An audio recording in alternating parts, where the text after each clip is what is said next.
Good afternoon. আজকে আরেকটা blog শুরু করছি। যে সাইটের ব্লগটা লাস্ট আমি ছেড়েছিলাম সেখানে আমি দেখো মেন ডোরের ফ্রেমিংয়ের কাজ চলছে। এখন বাজে হচ্ছে দুপুর 3:15। আজকে ডেট হচ্ছে ডেট 4 এপ্রিল। আনকাট ভিডিও 4-5 মিনিটের মধ্যে আমি শেষ করার চেষ্টা করব। একটু আওয়াজ কম করো, 5টা মিনিট হ্যাঁ আমার জন্য।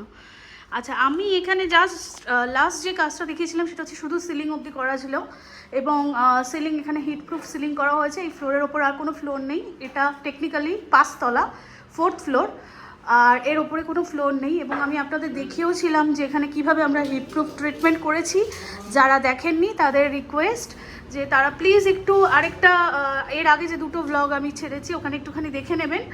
এখন কলকাতায় প্রচণ্ড গরম। যখনই আমি কোনো ধরনের সোশ্যাল মিডিয়ার পেজ খুলছি সেখানে শুধু একটাই কী ব্র্যান্ডের এসি কিনবো, কত টনের এসি কিনবো, কত ইলেকট্রিক বিল আসে, এইসবই।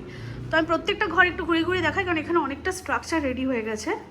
যখন করছি ভিডিও কিছুটা স্ট্রাকচার দেখিয়ে দিই। ওয়ার্ডরোবের স্ট্রাকচার রেডি হয়ে গেছে, ডোর ফ্রেমিংয়ের কাজ অনেকটাও এগিয়ে গেছে, সব স্ট্রাকচার রেডি হচ্ছে এই রুমটাতে। এবং প্রত্যেকটা রুমেই কিন্তু ফল সিলিং হয়েছে এবং হিট প্রুফ ফল সিলিং। আচ্ছা, আমি জাস্ট সাইটে ঢুকলাম এখন, জাস্ট বাইরে থেকে এখনও ঘেমে আছি। প্রচণ্ড গরম কলকাতায়, এত গরম লাস্ট ইয়ারে আরও 10 থেকে 15 দিন পর পড়া শুরু হয়েছিল, যেটা এবার মানে ইনসিডেন্টালি বা অ্যাক্সিডেন্টালি যাই বলুন আরও আগে পড়ে গেছে। প্রচণ্ড হাহাকার চলছে, সবাই না পেরে এই টাইমটা রাস্তা পুরো ফাঁকা। আমি যেটুকু যশোর রোড দিয়ে এলাম রাস্তা অলমোস্ট ফাঁকা। আজকে ভিডিওটা করার উদ্দেশ্য হচ্ছে আমি মাঝখানে 1 উইক মতন ছিলাম না, আমি একটু ভ্যাকেশনে ছিলাম। তো আমার মেসেজ বক্স ভরে গেছে। আমার ভিডিও দিতে এতটাই দেরি হয় যে আমার এখন মোটামুটি যে ভিডিওগুলো আমি আপলোড করি, লাইভগুলো অত ভালো না চললেও এই নর্মাল ভিডিওগুলো খুবই কম লোকের কাছে পৌঁছচ্ছে, কিন্তু পৌঁছচ্ছে, যাদের দরকার তাদের কাছে পৌঁছচ্ছে। এবং আপনাদেরও বলবো যে একটুখানি শেয়ার করুন। এই মানে জাস্ট যে কনসেপ্টটা আমি সবার সাথে শেয়ার করছি, অনেকের পছন্দ হয়েছে এবং অনেকে যোগাযোগ করছে যে হিট প্রুফিং সিলিং করাতে চাই, এবং এই ব্যাপারটা তাদের জন্যই প্রযোজ্য। আমি আরেকবার বারবার বলে দিই, যারা টপ ফ্লোরে থাকেন বা গ্রাউন্ড ফ্লোরে, যাদের একতলা বাড়ি, যাদের ওপরে ছাদে ঢালাইয়ের ওপরে আর কিছু নেই, এই টেকনিকটা শুধু তাদের জন্যই। এবং এটাকে বাজেট ফ্রেন্ডলি করতে গেলে দেখুন এখানে আমরা ইলেকট্রিক্যালের কাজও করেছি, যাতে কোথায় কি লাইট পড়বে পয়েন্ট ছাড়া আছে যে তারের, সেটাকে আপনারা বাদ দিয়ে দেবেন। এটা করলে আর একটু মানে বাজেটটা কম করা যাবে।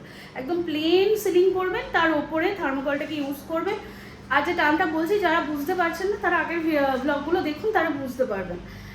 কেন আজকে আবার এই ভিডিওটা করলাম, তার উদ্দেশ্য হচ্ছে আমার কাছে এত ফোন আসছে যে আমরা শুধু সিলিংই করাতে চাই, মানে তাদের ইন্টেরিয়ারের কোনো রিকোয়ারমেন্ট নেই, তারা শুধু সিলিংই করাতে চায়।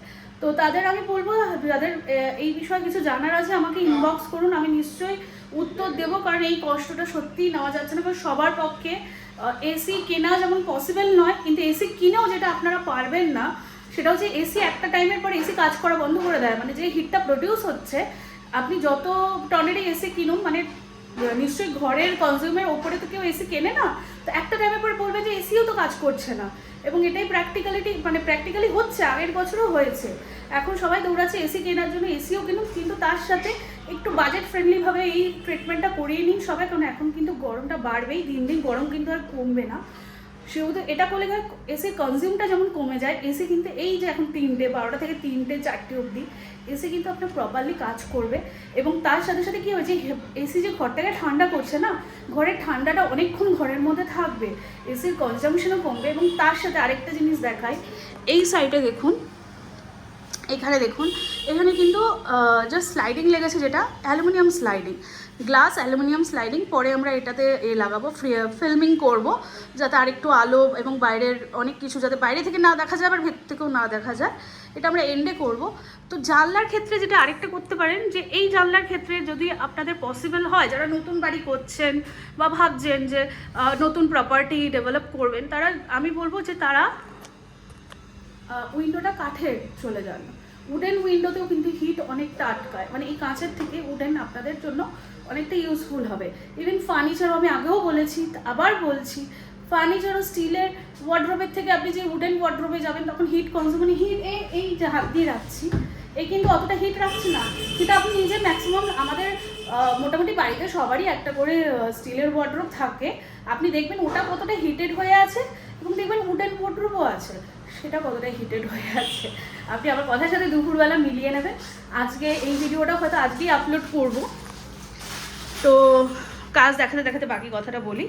আজকে হয়তো ভিডিওটা আপলোড করে দেবো, 5 মিনিট 10 সেকেন্ড অলরেডি রানিং। তো আপনাদের আর কোনো জিজ্ঞাসা থাকলে আমাকে কমেন্ট বক্সে কমেন্ট করুন, আমাদের নাম্বারটা নিচে কমেন্ট বক্সে পিন করা থাকবে, ওখানে মেসেজ করুন। সিলিং সংক্রান্ত ব্যাপার বলে দেবো, লো কস্টে কীভাবে হিট প্রুফিং সিলিং করতে পারবেন সব ইনফরমেশান কিন্তু আমরা দিয়ে দেবো।